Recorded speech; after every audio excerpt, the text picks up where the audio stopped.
Cleopatra, the enchantress of the Nile, a queen's power, passion, and betrayal.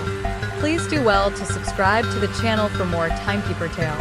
What if I told you that Cleopatra, the last pharaoh of Egypt, was more than just a queen of beauty and cunning? What if behind the golden crown and silk-draped throne lay secrets of ancient magic, whispered by the gods themselves? Imagine a world where the Nile's waters rippled at her command, where serpents bowed to her will, and where her words could bend even the mightiest Roman to his knees. Join me as we unravel the myth and mystery of Cleopatra, the enchantress of the Nile, whose story blurs the line between history and legend. The sun was setting over the Nile, painting the river with streaks of amber and gold. In the cool shadows of Alexandria's marble halls, Cleopatra VII stood by a balcony, her eyes fixed on the horizon. She was only 18, but already the weight of Egypt lay on her slender shoulders. Her father, Ptolemy XII, was dead, and now she was queen, though not alone. By tradition, she was to share the throne with her younger brother, Ptolemy XIII, a boy of barely 12. But Cleopatra was no mere figurehead. She spoke not only Greek, like her Ptolemaic ancestors, but also Egyptian, embracing the land and its people in a way no ruler of her line had before. She styled herself as the goddess Isis, not just to win the love of her subjects, but because she knew the power of symbols. In a kingdom of gods and myth, a queen needed to be more than mortal.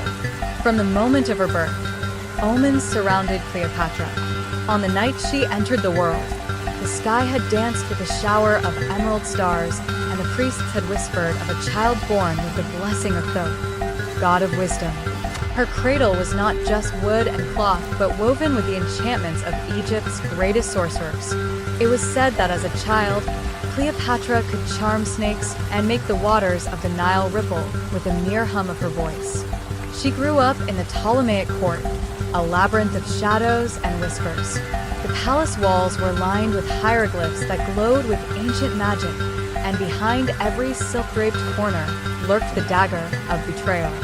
Cleopatra's tutors were not just scholars but mages, and under their guidance, she learned more than languages and politics. She learned the arcane arts. By the time she was 12, Cleopatra could read the stars, mix potions that healed wounds overnight, and conjure illusions that left courtiers questioning their own eyes. But power in Egypt was never merely inherited, it was seized.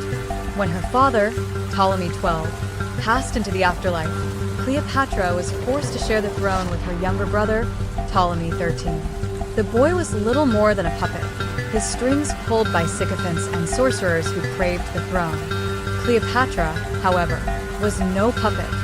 She called upon the spirits of her ancestors, whispered to the wind, and the desert itself seemed to listen.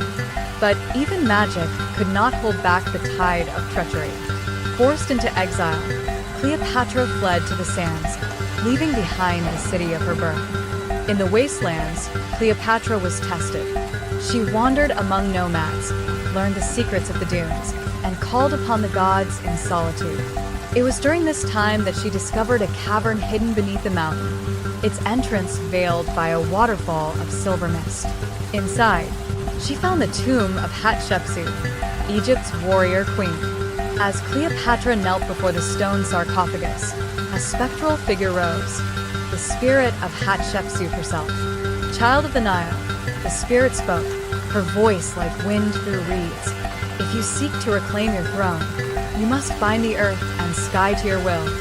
From the ancient queen, Cleopatra learned the lost arts, the spell of the sandstorm, which could blind armies, and the song of the serpent, which could bend the will of men. She forged a staff from the bones of a crocodile and a blade from a shard of the Black Pyramid, an artifact said to have been carved from a fallen star. When news came that Julius Caesar had arrived in Alexandria, Cleopatra knew her moment had come. The Roman general was a conqueror, a man whose legions marched as if Mars himself beat their drums. But Cleopatra was not just a queen. She was enchantment incarnate.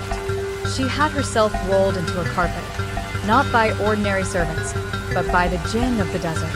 When the carpet unfurled before Caesar, the room filled with the scent of myrrh and jasmine, and Cleopatra appeared as if summoned by a spell. Caesar, a man who had stood before druids and seen the augurs of Rome, found himself entranced. Cleopatra did not merely speak. Her words wrapped around his mind like vines, and he saw visions of empires intertwined, of the Nile flowing through Rome itself. The alliance was sealed, not just in politics but in blood. Together, they cast down Ptolemy XIII, and Cleopatra reclaimed her throne. Their union bore a child, Caesarion, whom Cleopatra whispered to in the ancient tongue of the gods. She bound protective charms into his very name, so that no blade could harm him while he stood upon Egyptian soil. But destiny was a river that even Cleopatra could not control. When Caesar fell beneath the knives of his own senators, Cleopatra's world trembled. As Rome fell into chaos, Cleopatra turned her gaze to Mark Antony. He arrived in Egypt, and where Caesar had seen a queen, Antony saw a sorceress. Together, they delved into mysteries that had not been spoken since the time of the first pharaohs. They walked among the sacred groves where the spirits of lions prowled, bathed in the waters of the pool of rebirth, and drank elixirs brewed from the petals of night-blooming lotuses. But in Rome, Octavian rose. Unlike his predecessors, he was untouched by Cleopatra's magic. He bore an amulet of iron, blessed by Roman priests, which repelled her charms. War came, and the Battle of Actium turned the tides.